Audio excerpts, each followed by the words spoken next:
The air in the cavernous maintenance hangar at the bustling JFK International Airport hummed with the constant grinding symphony of 1,000 moving parts.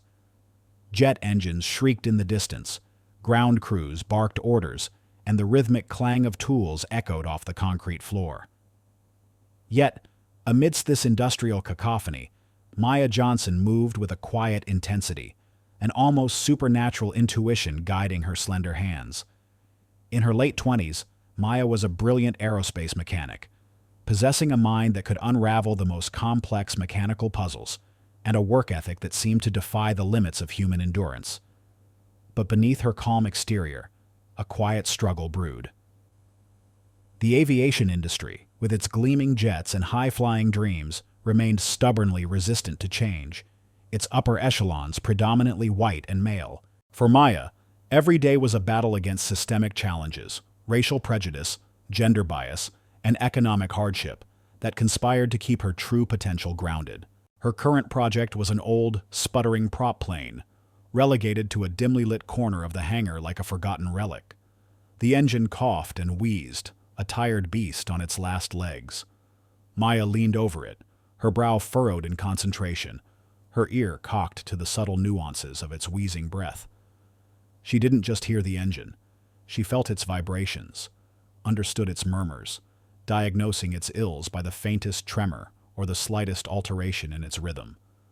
This uncanny ability, this almost mystical connection to machinery, was a gift inherited from her grandfather, a legendary but largely unheralded mechanic whose groundbreaking work had been unjustly dismissed due to his race. She worked with precise, almost surgical movements, her fingers dancing over wiring and hydraulic lines, her mind already anticipating the next step. Lunch was a solitary affair, a cold sandwich eaten quickly amidst the grease and grime of the hangar floor. She'd lean against a discarded toolbox, the roar of passing jets a constant visceral reminder of the sleek, powerful aircraft she yearned to work on, the opportunities that remained perpetually just out of reach. When her meal was done, she would meticulously clean her worn tools, each wrench and screwdriver polished until it gleamed, a quiet ritual reflecting her deep respect for her craft and an unwavering focus that cut through the surrounding chaos. Even as she meticulously cleaned a discarded rag, her gaze would drift upwards, tracing the invisible lines of jets ascending into the bright, indifferent sky. One blustery afternoon, the routine was shattered by a sudden, frantic shout. A young, inexperienced pilot, barely out of flight school, had made a critical error during his pre-flight checks on a small, single-engine Cessna. A minor but potentially dangerous malfunction, a misaligned fuel line causing intermittent pressure drops, had gone undetected. The supervising mechanic, a gruff, dismissive man named Hank, who rarely looked beyond the obvious, was about to sign off on a superficial fix, eager to get the pilot airborne. "Just a little vapor lock, kid," Hank grumbled, wiping his hands on a greasy rag. "She'll clear up once you're airborne." Maya, observing from a respectful distance, felt a cold dread seize her. She knew that telltale sputter, that particular vibration. It wasn't vapor lock. It was something deeper, something that could lead to a catastrophic engine failure mid-flight. Her heart hammered against her ribs. Intervening meant drawing Hank's ire, risking his already tenuous good graces. But the thought of that young pilot and the passengers he might carry, hurtling towards an unseen danger, spurred her on. She moved with quiet urgency, stepping towards the Cessna. "Excuse me, Hank," she said, her voice calm but firm. "Would you mind if I took a quick look? I noticed a faint tremor in the fuel pressure gauge when he started her up. Might be a loose connection further down the line, beyond the primary manifold." Hank scowled, about to dismiss her. "Johnson, I got this. It's just a moment, Hank," Maya interrupted, her gaze unwavering. She pointed to a barely perceptible drip near a less accessible section of the fuel system, a detail Hank's cursory glance had missed. "See that? A hairline fracture. It's not just vapor lock. It's a slow leak causing intermittent pressure drops. If he takes off like this, he'll lose power at altitude." Her words, precise and authoritative, cut through Hank's bluster. He bent down, grudgingly, and his eyes widened. The drip was there, almost invisible, but undeniable. He straightened up, his face a mixture of shock and grudging respect. "Well, I'll be—" "Good eye, Johnson," Real good eye. Maya didn't gloat. She simply retrieved a specialized wrench and began to meticulously tighten the connection, her movements fluid and confident. She found the hairline fracture she'd suspected, a result of shoddy maintenance from a previous inspection. Within minutes, she had secured the line, applying a temporary sealant that would hold until a more permanent repair could be done. The young pilot, pale with relief, offered a shaky thank you. You saved my skin, ma'am." Maya simply nodded, a quiet satisfaction settling over her.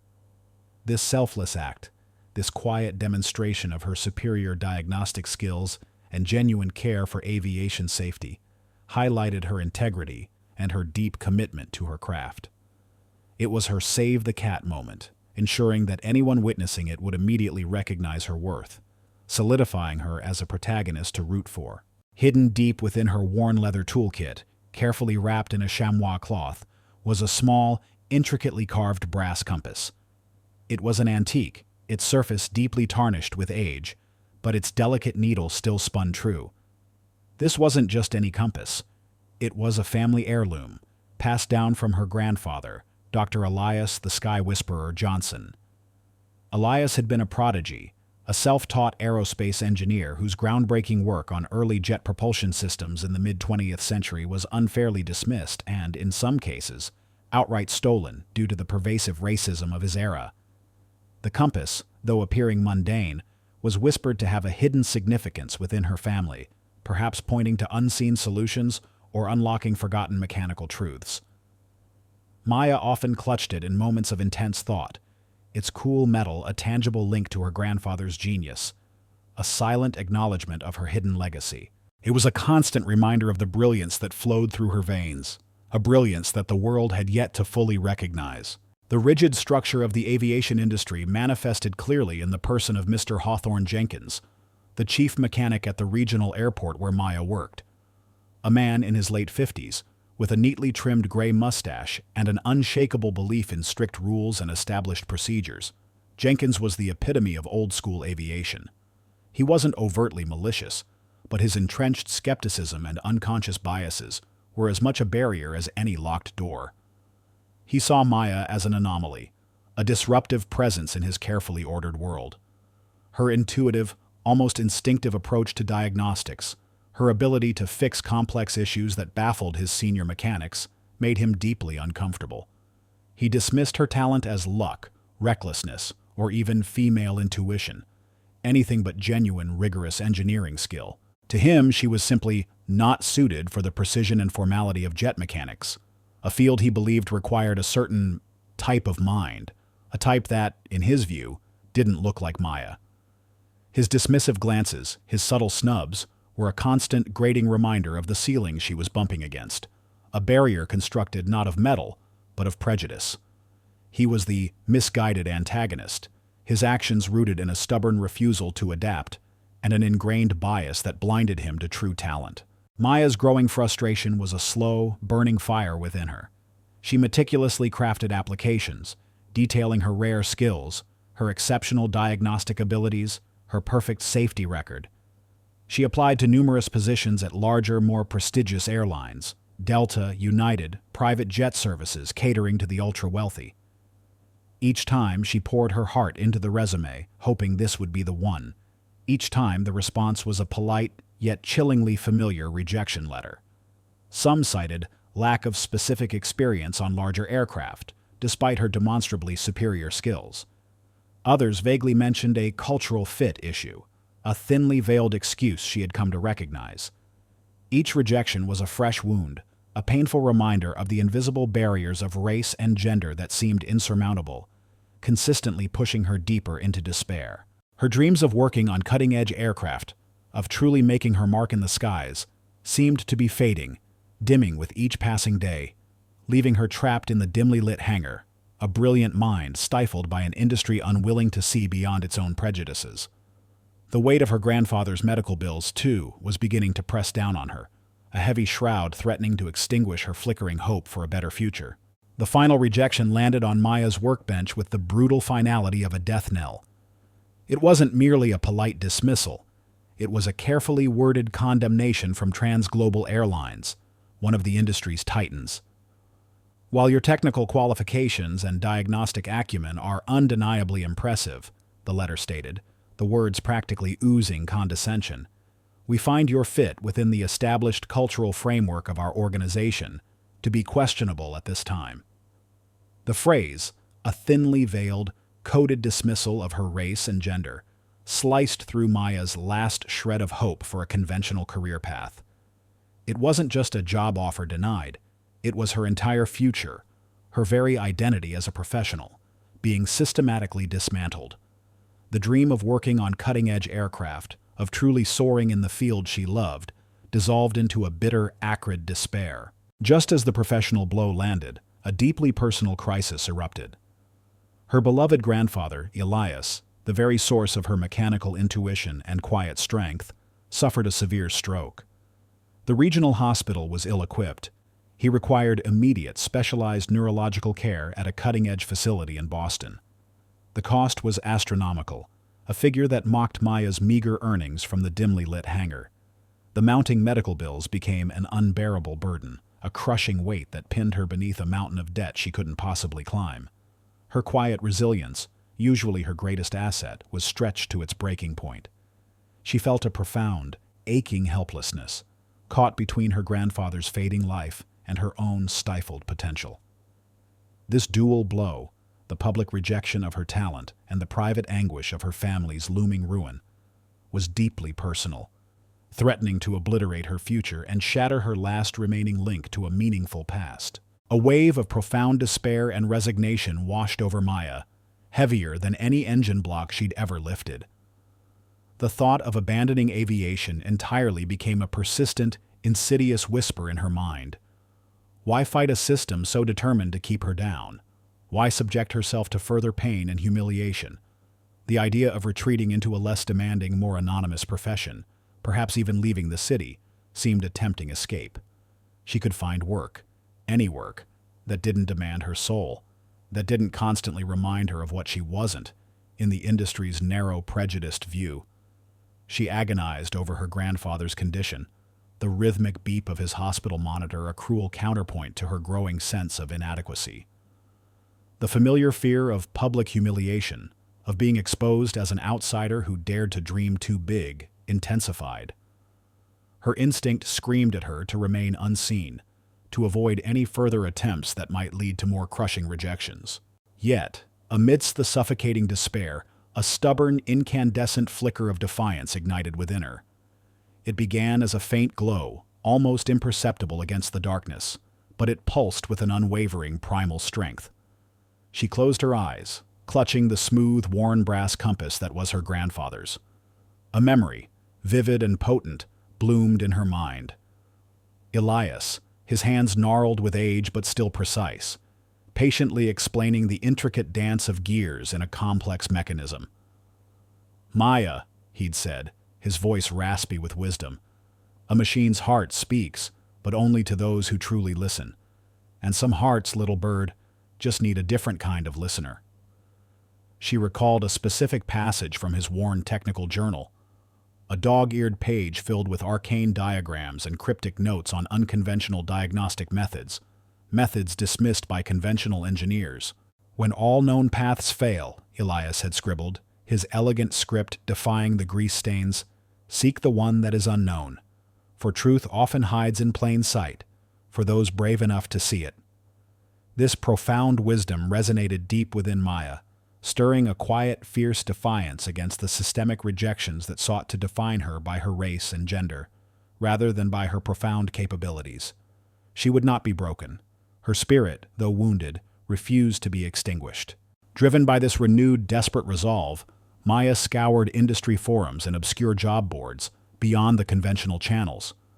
Most advertised jobs were either low-paying grunt work or required connections she didn't possess. Then, buried deep within a niche online bulletin board for specialist mechanics, she stumbled upon a peculiar notice. It was cryptic, terse, and devoid of details, posted by an anonymous proxy. It described an incredibly high-stakes, last-minute, unscheduled contract for a specialized emergency repair job. A private jet, stranded at a remote, high-security airfield in the distant desert, had developed a critical, intermittent engine malfunction that had baffled all other attempts at repair. The pay was astronomical, a sum that would not only cover her grandfather's immediate medical needs, but also secure his long-term care. But the job was widely considered impossible, a graveyard shift for mechanics, rejected by every established, expert team approached. It was a high-risk, high-reward proposition, a desperate gamble against insurmountable odds. Against the advice of her worried colleagues, who warned of the remote location and the jet's notorious unfixable problem, and the explicit disapproval of Mr. Hawthorne Jenkins, who scoffed at her audacity, labeling it reckless folly, Maya decided to take the contract. She called the anonymous number, her voice unwavering as she stated her qualifications and her intent. The voice on the other end, cold and impersonal, simply gave her coordinates and a time. This was her last resort, a leap of faith into the vast, unknown expanse of the desert, where her skills would either save her family or doom her entirely. This audacious decision, fueled by a primal need to save her grandfather and a deep-seated, almost defiant belief in her own abilities, was her point of no return. It made it utterly impossible for her to retreat to her previous life of quiet despair and stifled potential. The die had been cast. Her fate and her grandfather's now lay in the heart of a crippled jet and the hands of a struggling black mechanic. Unbeknownst to Maya, her audacious decision to take on the impossible contract became the subject of casual amusement and thinly veiled contempt in the airport's maintenance office. Mr. Hawthorne Jenkins, the chief mechanic, leaned back in his worn chair, a smug grin playing on his lips. He had just heard the news from one of his junior mechanics, who had been gossiping about Maya's crazy stunt. "That Johnson girl," Jenkins scoffed, shaking his head slowly as if pitying a child. "Taking on the Thorne jet? Ha! She thinks her little tricks will work on a multi-million-dollar piece of machinery? It's a fool's errand, I tell you." He dismissed it with a wave of his hand, a confirmation of his inherent bias. He viewed her attempt as a futile, desperate act by someone fundamentally beneath his notice, reaffirming his belief in fixed social strata. "She'll just make a mess of it, probably blow herself up," he chuckled, a casual, almost indifferent cruelty in his voice. "Just proves my point, doesn't it? Stick to the prop planes, Johnson. Jet engines aren't for her type." He saw her ambition as reckless and misguided, predicting her spectacular failure, which would, in his eyes, prove his long-held prejudices about her unsuitability for high-stakes aviation. He casually spread rumors about her overconfidence and lack of proper procedure to anyone who would listen, aiming to undermine her before she even began. Confident that her spectacular downfall would cement his own entrenched beliefs about who belonged in the elite world of jet mechanics and who didn't. The thought of her success was simply an amusing fantasy, a fleeting diversion in his perfectly ordered, prejudiced universe. The coordinates led Maya to a remote, high-security airfield deep in the sun-baked Mojave Desert. The landscape was a desolate expanse of red rock and scrub brush, stretching endlessly beneath a sky of relentless, unblinking blue. This was a place where secrets were kept, far from prying eyes and the clamor of civilization. A single, sleek, custom-built private jet shimmered on the tarmac, its polished surface reflecting the intense desert sun like a mirage. Its right engine, however, was shrouded in a heavy tarp, a clear sign of its critical malfunction. Armed guards, their faces grim and uncommunicative, patrolled the perimeter, their presence a stark reminder that this was no ordinary repair job. As Maya approached the crippled jet, she immediately spotted him, Mr. Adrian Thorne, a titan of industry, whose name was synonymous with immense wealth and ruthless efficiency. He paced impatiently by the engine, his tailored suit jacket discarded, his tie loosened, a vein throbbing faintly in his temple. He was surrounded by a team of highly paid, but utterly baffled, mechanics from various high-profile aviation firms, their tools lying idle, their faces etched with frustration. Their muttered assessments: intermittent fuel delivery, sensor malfunction, complex electrical short, drifted on the hot air, each one a conventional diagnosis that Maya immediately recognized as incomplete, perhaps even dangerously wrong. Maya, in her worn overalls, seemed to shrink in comparison to Thorne's imposing presence and the gleaming machinery surrounding her. She was initially overlooked, dismissed as yet another junior mechanic, a logistical error. Thorne barely glanced at her, his attention fixed on the chief engineer of his personal team, a man named Henderson, who was running through a litany of failed diagnostics. "Mr. Thorne, we've run every test," Henderson stammered, wiping sweat from his brow. "The indicators are contradictory. We're simply not getting a consistent reading on the thrust vectoring manifold. It's an intermittent fault, almost like a ghost in the machine." Maya, listening intently, felt a familiar flicker of recognition. She had heard that phrase, "ghost in the machine," countless times. It was what mechanics said when they were truly stumped, when their conventional knowledge failed them. But to Maya, it wasn't a ghost. It was a whisper, a subtle deviation from the expected harmony that only a finely tuned ear could detect. The other mechanics were chasing symptoms, not the root cause. She saw the desperation in Thorne's eyes, the frustration radiating from his team. Her pragmatic mind, honed by her grandfather's teachings, compelled her to speak. She didn't boast, didn't try to impress. Her voice, though soft, cut through the frustration in the air, imbued with an unexpected authority. "Excuse me, sir," Maya addressed Thorne directly, ignoring the surprised glances of his mechanics. "With all due respect, I believe you're looking at the wrong system." Adrian Thorne stopped pacing, his head snapping towards her, his eyes narrowed in a mixture of surprise and irritation. Henderson spluttered, "And who are you, young lady? We're busy here." "I'm Maya Johnson, and I believe the issue isn't with the thrust vectoring manifold, or a sensor," she continued, her gaze unwavering, her voice gaining strength. "It's in the high-pressure compressor stage, specifically a microscopic imbalance in the third-stage fan blade. It's so small it wouldn't trigger a conventional sensor, but under certain RPMs it's creating a resonant frequency that's causing intermittent fuel starvation to the combustor. It's a vibrational anomaly, not an electrical one." A collective silence descended upon the group. The other mechanics exchanged bewildered glances. Such a diagnosis was highly unconventional, requiring an almost impossible level of intuitive understanding and knowledge of rarely documented issues. Henderson scoffed. "A microscopic imbalance?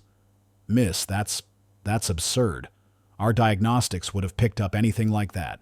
Mr. Adrian Thorne, however, did not scoff. He simply stared at Maya, his sharp, discerning eyes piercing through her worn overalls, past her race and gender, recognizing the genuine insight in her words. He had dealt with countless experts, all spouting conventional wisdom. This young woman, however, was speaking a different language, one rooted in a profound, almost visceral understanding of the machine's very essence. "How would you even detect something like that?" he asked, his voice low, a hint of skepticism, but also a dawning curiosity. Maya reached for her toolkit. "I need to access the interior of the compressor casing. I believe I can confirm it with a specialized acoustic sensor, or even by touch." Adrian Thorne's mechanics, while still deeply skeptical of this young black woman daring to offer advice on a multi-million-dollar jet, grudgingly moved aside at their boss's silent command. They allowed her to demonstrate her ideas, their faces a mixture of doubt, faint curiosity, and palpable resentment. This was the moment of unveiling, her talent forced into the open by the sheer necessity of the situation. Present throughout this unfolding drama was Mr. Julian Thorne, Adrian's arrogant, highly ambitious nephew and the company's chief of security. Julian, a man in his late 30s with a slicked-back haircut and a perpetually condescending smirk, saw Maya's intervention as an exquisite opportunity. He coveted his uncle's position, believing Adrian was too soft, too traditional. Julian constantly sought ways to undermine Adrian's authority and promote himself. He immediately seized upon Maya's presence. "Uncle Adrian, this is preposterous," Julian's voice boomed, laced with thinly veiled disgust. "You're letting some unknown mechanic from a regional airport touch your private jet? And a woman at that? This is a security breach, if nothing else. She's clearly unqualified. This is just a desperate stunt, a cheap attempt to get noticed. You'll ruin your reputation, and the jet, trusting her type." He publicly mocked Maya, spreading rumors to anyone within earshot about her unqualified status and the folly of trusting such a person with a multi-million-dollar asset. He deliberately tried to obstruct her, subtly blocking her access to a specific diagnostic port, or whispering to Adrian about her dubious background and lack of proper security clearance. Julian, the clear Type A antagonist, was motivated by personal gain and deep-seated prejudice, seeing Maya as nothing more than a pawn in his ruthless game for power within the Thorn Empire. Despite Julian's active undermining and the skeptical glances of Adrian's mechanics, Maya moved with calm precision. She retrieved a specialized miniature acoustic sensor from her toolkit, a device her grandfather had personally modified, and carefully inserted it into a tiny access port near the compressor stage. She then connected it to a small, portable oscillograph. The screen, usually a chaotic jumble of lines, displayed a subtle but unmistakable harmonic distortion. It was the distinct signature of the vibrating blade, the ghost revealed. "There," she announced, pointing to the irregular spike on the screen. "The imbalance. It's tiny, but it's there, and it's causing stress on the fuel lines when the engine cycles at high RPMs." She then, with Adrian Thorne's permission, meticulously dismantled a portion of the compressor casing, exposing the fan blades.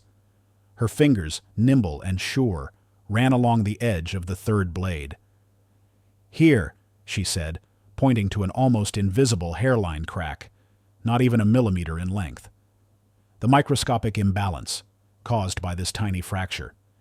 It's been growing, intermittently flexing and releasing pressure, causing the erratic fuel flow. It's been there since the last major overhaul, probably overlooked because it's so small. The chief engineer, Henderson, peered closely. His eyes widened in disbelief. It was true. The crack was almost imperceptible, missed by every high-tech sensor and every experienced eye. He let out a low whistle. "By Jove, she's right."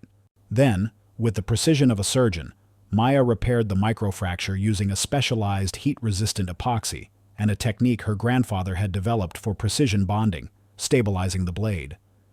She reassembled the casing, her movements efficient and flawless.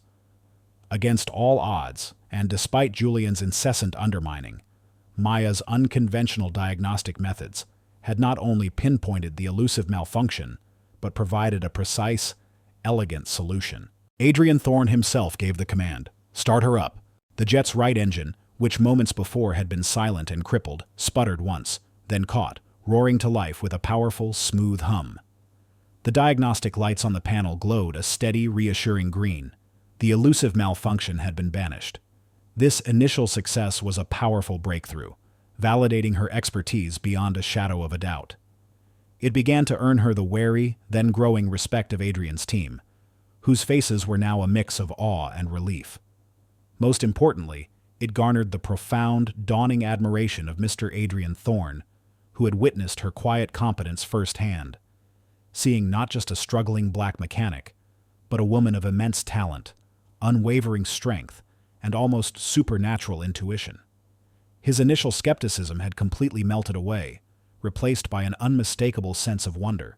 As Maya worked with such intense focus, the small, intricately carved brass compass on its worn leather cord, normally tucked beneath her overalls, swung slightly as she bent, catching the harsh airfield light.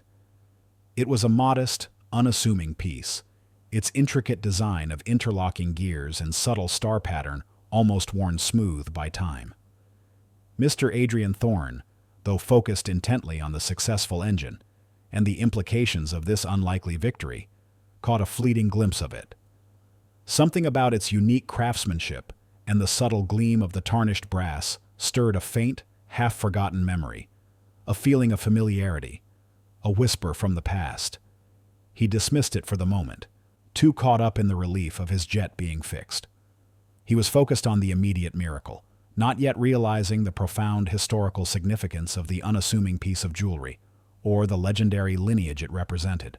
The truth, like a hidden gear, was slowly, quietly beginning to reveal itself, waiting for the perfect moment to click into place. The news of Maya Johnson's uncanny ability to fix Adrian Thorne's unfixable jet at the remote airfield sent shockwaves through the exclusive world of private aviation. Adrian Thorne himself, a man who rarely sang anyone's praises, made sure the story of her genius spread, much to the chagrin of his nephew, Julian Thorne. Julian's carefully constructed world of corporate influence and inherited privilege began to fissure. The whispers about his unqualified attempts to discredit Maya now echoed with a humiliating resonance, particularly after the public acknowledgement of her critical repair. His rage, a venomous brew of professional jealousy and deep-seated prejudice, reached a boiling point. Julian, ever the schemer, saw the burgeoning respect for Maya as an existential threat to his own ambitions within Thorne Industries. He devised a public spectacle, a grand display of aeronautical prowess designed solely to expose Maya as a fraud and definitively cement his own superior position. He engineered a highly complex live repair challenge to be held in the magnificent, state-of-the-art main hangar of Thorne Industries, a colossal structure of polished steel and gleaming glass that symbolized the company's impenetrable power. The challenge: diagnose and fix a simulated, notoriously difficult engine malfunction on a custom-built executive jet, a task designed to push even the most seasoned engineers to their breaking point. Julian used his considerable influence to ensure the rules were subtly rigged against Maya, weaving in layers of unnecessary bureaucratic hurdles and introducing highly unusual diagnostic protocols that would favor conventional, less intuitive approaches. The day of the challenge dawned under a merciless glare. Maya, in her familiar practical overalls, stepped onto the polished floor of the Thorne Industries main hangar. The sheer scale of the place was overwhelming. The cavernous space hummed with the silent power of dormant jets and the hushed anticipation of hundreds of spectators from across the industry. This was the heart of Thorne's domain, a place where Maya, as a young black woman and an outsider challenging the established order, felt acutely exposed and vulnerable. Every polished surface seemed to reflect her image back at her, amplifying the feeling of intense scrutiny. The air was thick with expectation, the low murmur of the crowd punctuated by the occasional flash of a photographer's bulb. Maya was acutely aware of her profound solitude in this gleaming, impersonal arena. Adrian Thorne, though outwardly supportive, was forced to maintain an objective distance for the public spectacle, seated conspicuously in the front row with a panel of industry dignitaries. He offered a reassuring but public nod, his expression carefully neutral. The other Thorne mechanics and engineers, even those privately impressed by her earlier feat, kept a cautious distance, their loyalties divided by Julian's pervasive influence and the fear of his retribution. Julian Thorne himself was a constant, menacing presence. He stalked the perimeter of the challenge area, a predatory gleam in his eye, his condescending remarks echoing through the vast hangar.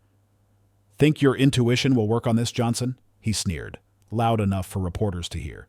He even had a stooge, a disgruntled former mechanic, accidentally bump into a cart of her carefully organized tools, scattering them across the floor, a petty act designed to disrupt her focus. Maya was utterly alone, armed only with her innate talent, the faded wisdom of her grandfather's teachings, and the unwavering belief of Adrian Thorne, whose support, though distant, felt like a lifeline.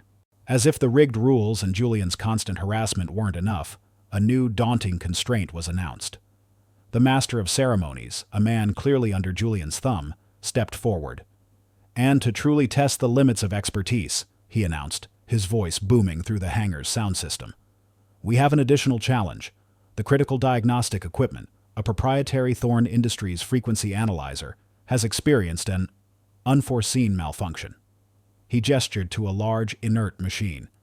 "Competitors will have to complete their diagnosis and repair using only standard common market tools, and they will have only 90 minutes to do so before the simulated flight window closes."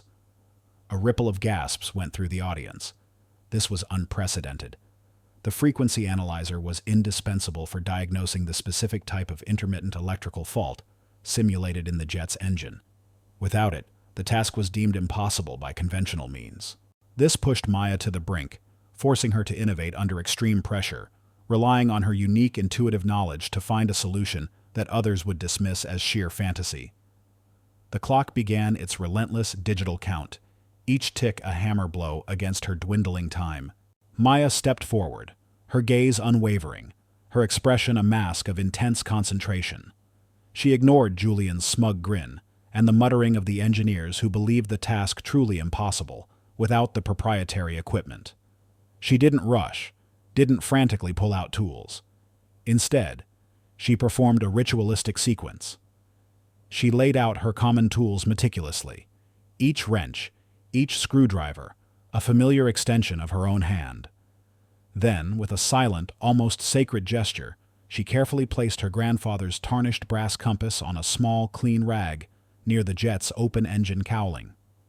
Its intricate interlocking gears seemed to hum with a silent energy, a connection to the man who had taught her to listen to machines in ways no one else could. She began her diagnosis, not with scanners or complicated software, but with her hands, her ears, and her almost supernatural intuition. She placed her palm flat against the cold metal of the engine, feeling the subtle vibrations. She tapped gently on various components, listening to the resonance, discerning the minute differences in pitch that spoke volumes to her attuned senses. She disconnected a series of wires, using a simple multimeter, not just to test continuity, but to subtly gauge resistance fluctuations too small for calibrated machines to detect. She even held a specialized stethoscope, an old, well-worn tool from her grandfather's kit, to the engine's casing, listening to the intricate dance of its internal components. She was tracing an invisible fault, a ghost in the machine that only she could hear. Julian, watching her, initially scoffed.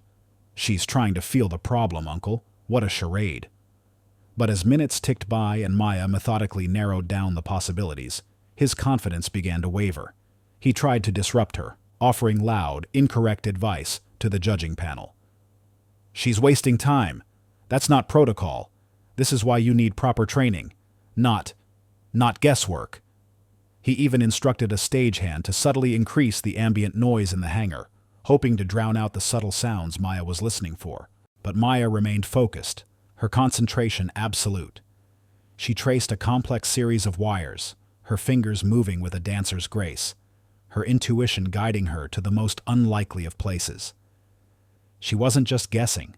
She was performing a silent, intricate dance of deduction, her mind correlating every vibration, every subtle sound, every minuscule reading. With only 30 minutes left on the clock, her eyes fixed on a specific bundle of wires deep within the engine, a tiny, almost imperceptible discoloration on a single isolated wire became visible. It was a microfracture in the insulation, a flaw so minute it would only cause an intermittent short under precise conditions, exactly the kind of undetectable malfunction that baffled conventional diagnostics. It was the heart of the ghost. The ultimate test was far from over, but the elusive problem, the one designed to break her, had just revealed its secret to her unwavering gaze. The air grew thick with a desperate tension, the clock ticking towards a climactic revelation. The hangar pulsed with a suffocating silence, broken only by the relentless ticking of the digital clock and the faint hum of the jet's idle systems. Only 5 minutes remained in the 90-minute challenge. Maya, sweat beading on her brow, her face smudged with grease, had pinpointed the hairline microfracture in the insulation of the isolated wire, the insidious ghost in the machine. But identifying the problem was only half the battle. Fixing it without the specialized proprietary frequency analyzer Julian had deliberately malfunctioned was the true impossibility. The tension was palpable, a heavy shroud draped over the hundreds of onlookers, reporters, and rival engineers. Even Adrian Thorne, usually unreadable, shifted in his seat, his gaze fixed on Maya with an intensity that spoke of profound hope and mounting anxiety. Every movement Maya made was precise, economical. She knew conventional repair was impossible. The wire was too delicate, too deeply embedded to simply strip and re-solder with standard tools in the time remaining. She ran a gloved finger over the tiny crack, her mind racing, sifting through every obscure technique, every forgotten lesson from her grandfather's cryptic notes. She could feel the weight of anticipation, the silent judgment of the crowd, the triumphant sneer she knew was forming on Julian Thorne's face.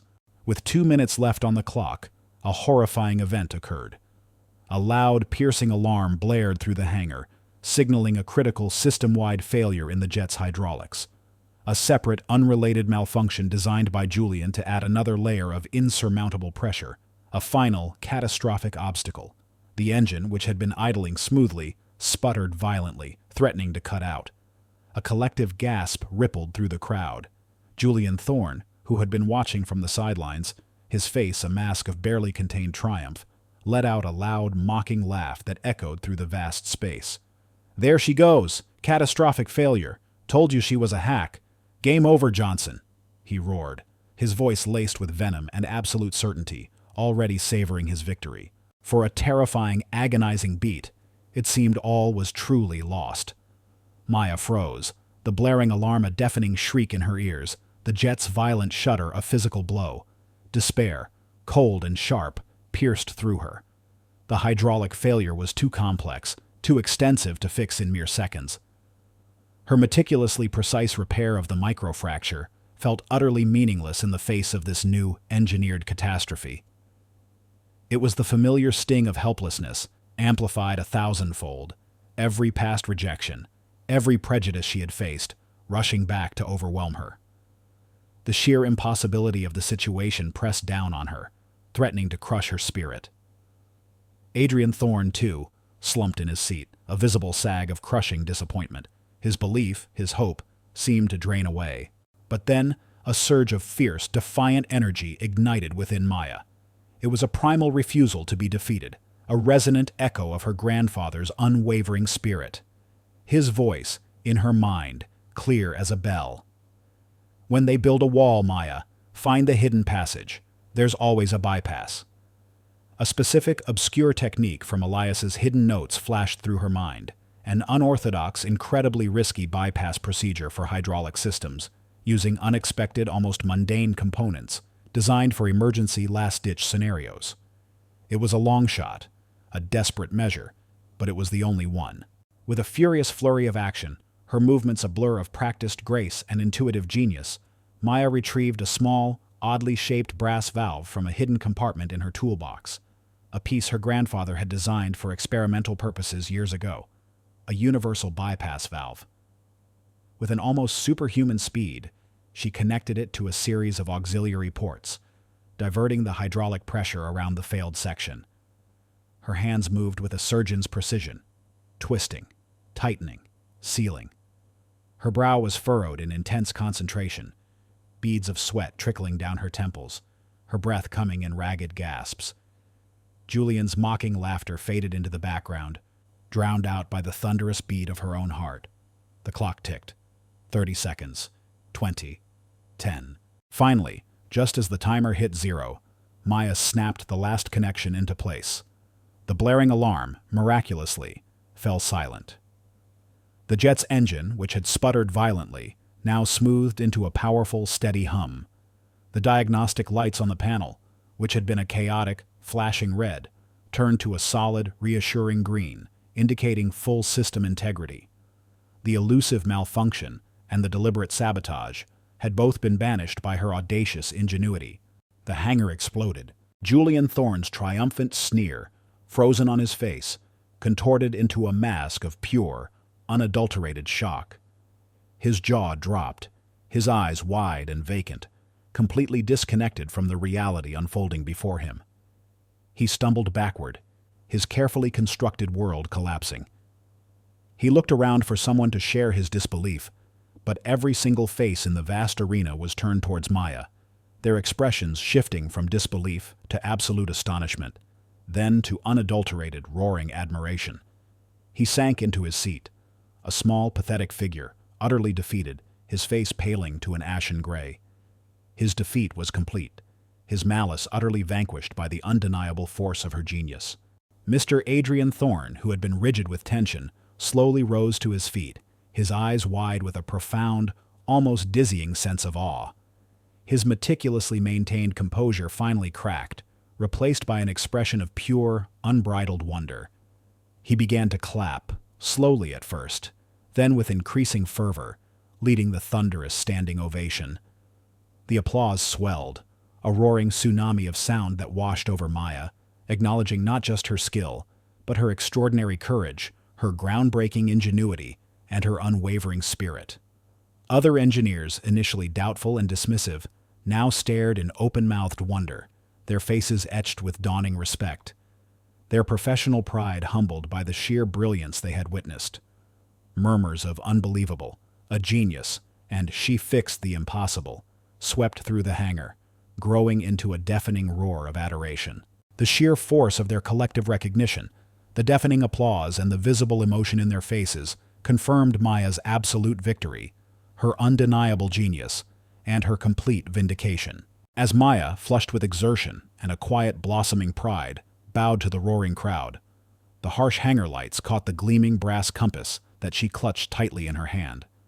It seemed to pulse with an inner light, its intricate design of interlocking gears and subtle star patterns shimmering brightly, a silent testament to a legacy reborn. Mr. Adrian Thorne, his eyes still shining with emotion from the triumph, caught sight of it clearly. He gasped audibly. He knew that compass. Its unique craftsmanship was utterly unmistakable. It was the personal compass of Dr. Elias the Sky Whisperer Johnson, a legendary, almost mythical aerospace engineer and mechanic who had pioneered revolutionary jet engine designs in the mid-20th century. Elias, a brilliant black inventor, had been unjustly denied recognition for his work, his patents stolen, his contributions erased from history due to systemic racism.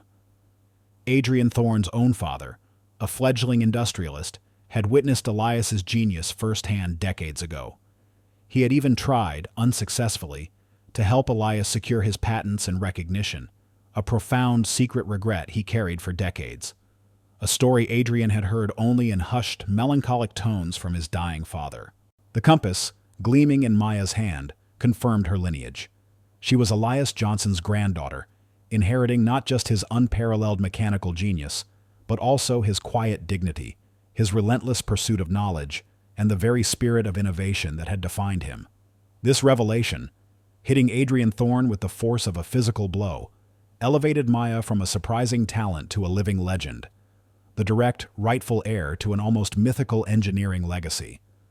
The struggling black mechanic, dismissed and rejected, was in fact royalty in the world of true aeronautical innovation, a prodigy whose quiet knowledge surpassed generations of conventional wisdom. The thunderous applause for Maya Johnson at the Thorne Industries hangar echoed far beyond the polished steel walls, reverberating throughout the insular world of private aviation and high finance. The news of her miraculous triumph over the impossible jet malfunction, coupled with the astonishing revelation of her lineage to Dr. Elias the Sky Whisperer Johnson, spread like wildfire. Mr. Adrian Thorne, a man whose word carried immense weight, personally ensured the story was told with unflinching honesty, meticulously detailing Julian's petty machinations and Maya's unparalleled brilliance in every prestigious circle he frequented. The industry journals, initially skeptical of an unknown mechanic, now ran sensational headlines, often featuring glowing praise for Maya and unflattering exposés of Julian's ruthless and prejudiced practices. For Julian Thorne, the public humiliation at the challenge was nothing short of catastrophic. His carefully constructed facade of corporate brilliance and inherited privilege crumbled under the harsh glare of public scrutiny. News of his attempts to sabotage Maya, coupled with the unyielding public support from Adrian Thorne, sealed his fate. Adrian, now a staunch and powerful ally of Maya, wasted no time. He used his immense influence to publicly denounce Julian's unethical business practices and blatant discriminatory tendencies. Suddenly, Julian's vast network of connections evaporated. Lucrative deals he had been negotiating collapsed. Banks, once eager to back his ventures, called in his loans. His carefully cultivated image as Adrian's heir apparent withered under the harsh light of community condemnation. His sprawling penthouse apartment, once a symbol of his power, became a lonely, echoing testament to his hubris. Clients, disgusted by his arrogance and the public revelations of his cruelty, took their business elsewhere. His phone, once constantly ringing with offers and fawning calls, now sat in eerie silence. The corporate shark title he so proudly flaunted vanished into thin air. He lost all his major contracts, his once loyal staff abandoned him for more ethical employment, and his vast wealth began to hemorrhage.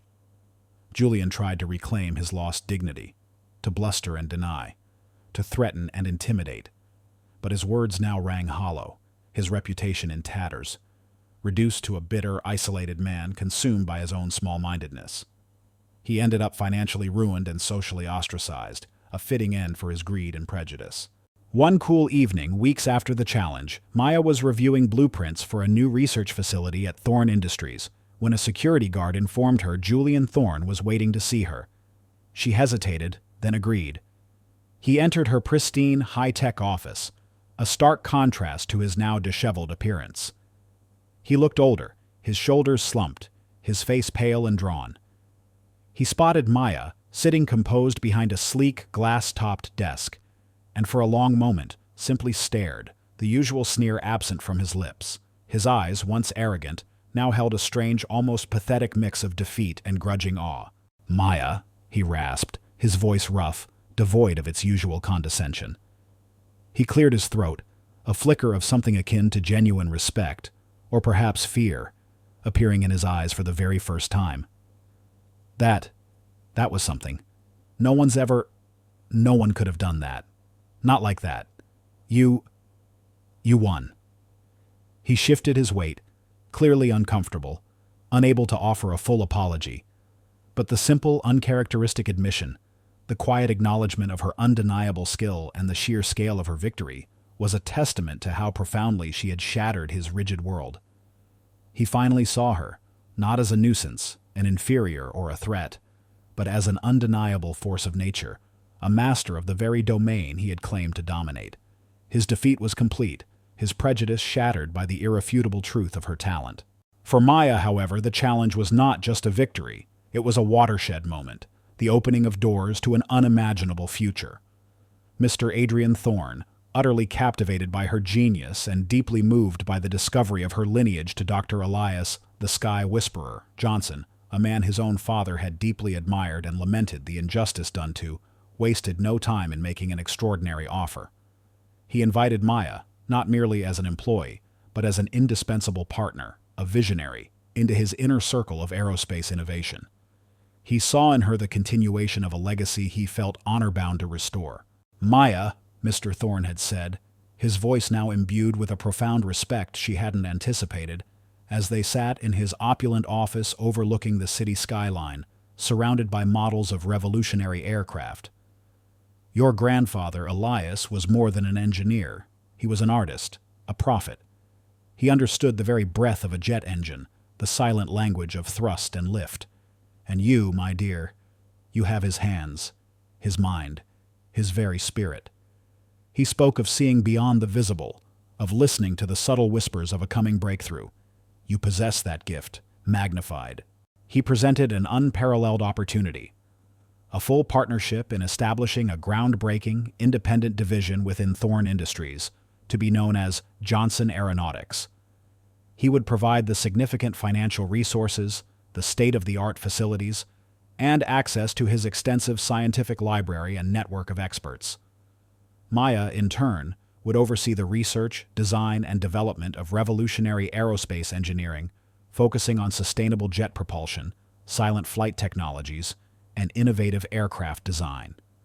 This was not merely a job offer, it was an invitation to fully realize her grandfather's lifelong vision, to revolutionize aviation, and to become a leading figure in aerospace science. It was an acknowledgement of her intellectual and practical aptitude, a profound recognition of her worth that transcended any material reward.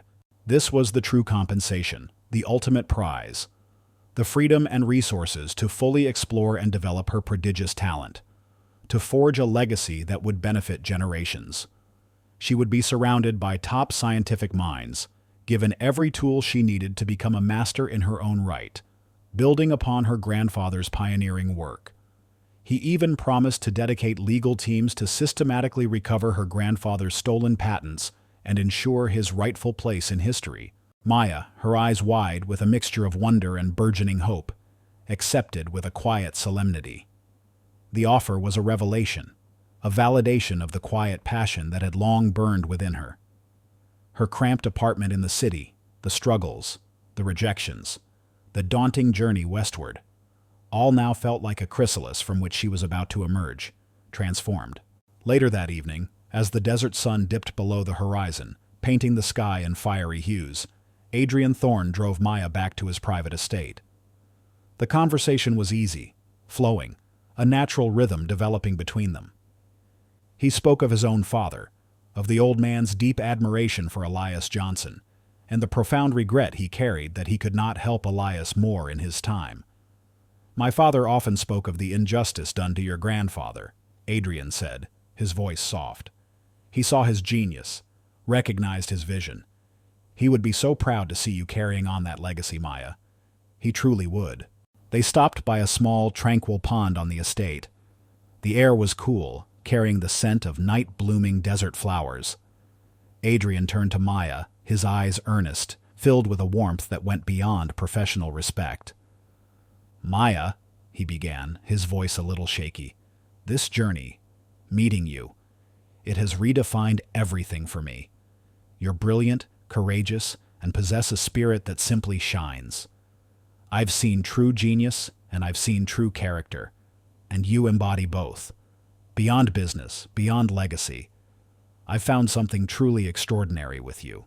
He reached into his jacket pocket and retrieved a small velvet box. He knelt, not grandly, but with a quiet sincerity, on one knee by the edge of the pond. "Maya Johnson," he said, looking up at her, the last light of the sunset reflecting in his eyes. "You've already fixed the impossible, healed a broken legacy, and shown me a future I didn't know existed. Will you do me the honor of building that future with me? Will you marry me?" Maya gasped, her hand flying to her mouth. The sheer unexpectedness of the moment, the profound sincerity in his gaze, rendered her speechless. Her journey, her quiet desperation, the rejection, the triumph, all culminated in this moment, a testament to a life she could never have imagined. Her grandfather, recovering well at the Boston facility, had given his blessing to her new venture, proud beyond measure of her achievements. Now, here was a partner who saw her completely, understood her deeply, and loved her fiercely. The solitude that had once defined her was now a choice, not a necessity. The internal growth was profound. She was no longer just a black mechanic struggling, but a burgeoning aerospace prodigy, recognized and revered, stepping fully into her legacy, a woman who had found her perfect partner in life and in the land. Tears welled in her eyes, tears of profound relief and overwhelming joy. She extended her hand, her fingers trembling slightly. "Yes," she whispered, her voice thick with emotion. "Yes, Adrian, 1,000 times, yes." As he slipped the ring onto her finger, a new chapter, unforeseen and brimming with promise, began to unfold. 5 years later, the name Dr. Maya Johnson Thorne resonated through the most esteemed echelons of aerospace engineering and sustainable aviation, no longer whispered as a curious anomaly, but pronounced with reverence. At 33, remarkably young for her profound impact on the industry, Maya had achieved a level of mastery that transcended conventional boundaries. Her reputation built on a profound understanding of aerodynamics, fused with an intuitive, almost spiritual connection to the very essence of flight. She had developed her own unique approach, seamlessly blending the timeless principles of her grandfather's theoretical brilliance with cutting-edge environmental science and modern aerospace technology. She was a visionary, a pioneer, whose touch could resurrect failing projects and redefine the future of eco-conscious aviation. Her personal office at the sprawling, state-of-the-art Elias Johnson Institute for Advanced Aeronautics, a gleaming testament to innovation and ethical engineering, built and funded by Adrian Thorne, now displayed a prominent, beautifully framed portrait of her grandfather, Elias, his kind eyes mirroring Maya's own quiet intensity. And always, on a delicate silver chain nestled against her skin, lay the brass compass, no longer tarnished but polished to a brilliant gleam, a constant, luminous reminder of her heritage, the extraordinary path she had carved, and the profound journey she had undertaken to find her true calling and purpose. Maya was not just succeeding, she was thriving, profoundly fulfilled, and radiating a quiet, unshakable happiness that touched everyone around her. She and Adrian were happily married, their partnership a testament to shared values, intellectual curiosity, and mutual respect. Their lives intertwined in a beautiful, unexpected dance. Her journey, from the quiet desperation of a cramped airport hangar to the boundless skies of innovation, had revealed a deep-seated truth about herself. Her purpose extended far beyond the mechanics of flight. It was about creating opportunities, about igniting the same spark of passion and potential in others that Adrienne Thorne had so generously ignited in her. With the unwavering support of Adrienne, who had indeed become her truest partner in every sense of the word, Maya established numerous initiatives aimed at fostering diversity and inclusion in STEM fields. Foremost among these was the Sky Whisperer Legacy Fund, named in honor of her pioneering grandfather. This wasn't just another charitable endeavor. It was a comprehensive, deeply personal program dedicated to nurturing young talent, especially those from underprivileged communities, and girls who, like her, possessed an innate aptitude for engineering and scientific inquiry. The fund provided full scholarships to specialized technical schools, top-tier aerospace universities, and leading environmental research institutions, ensuring that financial barriers would never stifle burgeoning talent. Maya personally spearheaded a robust mentorship program, taking on promising young students as her apprentices at the Elias Johnson Institute. She spent countless hours guiding them, patiently explaining the intricate details of quantum mechanics, teaching them the subtle art of listening to an engine's song, and encouraging them to see beyond the cold data to the very soul of the machine. She shared her own story with raw honesty, the quiet struggles, the pain of rejection due to her race and gender, the moments of profound doubt, and the ultimate triumph of embracing her true self and finding her purpose.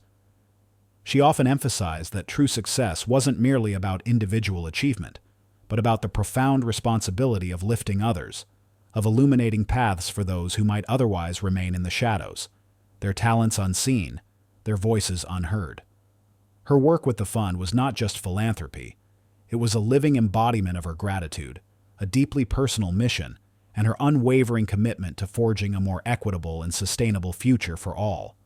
She stood as a beacon of possibility, a living testament to the fact that brilliance knows no socioeconomic boundaries, no gender limitations, and that with the right opportunity and unwavering belief, potential can explode into genius, transforming lives and landscapes.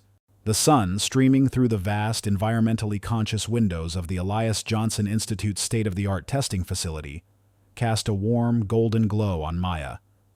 She stood not in formal academic attire, but in a practical, elegantly tailored flight suit, her confident posture reflecting years of hands-on experience and intellectual growth. Around her, a dozen young faces, eyes wide with a mixture of awe and fervent curiosity, hung on her every word. They were from incredibly diverse backgrounds: inner-city youth, aspiring engineers from struggling rural communities, girls who had been told that STEM fields were not for them. All were united by a shared passion for the intricacies of flight, their dreams as varied and vibrant as the aircraft they hoped to design. Maya pointed to a meticulously crafted, gleaming model of a revolutionary concept aircraft she had designed, the Sky Whisperer, an almost silent, entirely electric jet capable of long-range flight with zero emissions. It was her signature creation, a symbol of resilience and innovation, a dream brought to life from the seeds of her grandfather's forgotten genius. Every part of a machine, Maya explained, her voice clear and resonant, from the smallest circuit to the mightiest engine, tells a story. And your job, as future aerospace engineers and environmental scientists, is not just to build the machines, but to listen to those stories, to understand the harmony, the delicate balance behind every system. True mastery isn't just in what you create, but in how you innovate, how you heal, and what you can inspire. She gestured towards the model of the Sky Whisperer, a testament to her profound understanding and tireless dedication. This very aircraft, she continued, a soft, contented smile gracing her lips, taught me that the greatest power isn't just in overcoming adversity, but in cultivating resilience, in growing new life from the seeds of past rejections, and in ensuring that the future takes flight for everyone. The final image, both powerful and poignant, encapsulated the entire journey. Maya stood in the heart of that thriving, vibrant facility, her hand resting gently on the sleek, silent wing of the prototype jet, her touch tender, reverent. Her other hand, raised slightly in a guiding gesture towards the eager young faces before her, was adorned by the gleaming brass compass, now catching the golden light of a late afternoon sun. It seemed to pulse with a quiet energy, its intricate gears and star patterns shimmering brightly, a silent testament to a legacy reborn, knowledge passed down and dreams taking vibrant flight. The compass pointed not backward to the past, but forward, towards the boundless possibilities stretching before the next generation. It was a beautiful, profound image of abundance, community, and the enduring, transformative power of talent, compassion, and unwavering belief. It showed a future where the seeds of wisdom, once nurtured in solitude, now soared into a shared, boundless sky, promising a silent, sustainable future for generations to come.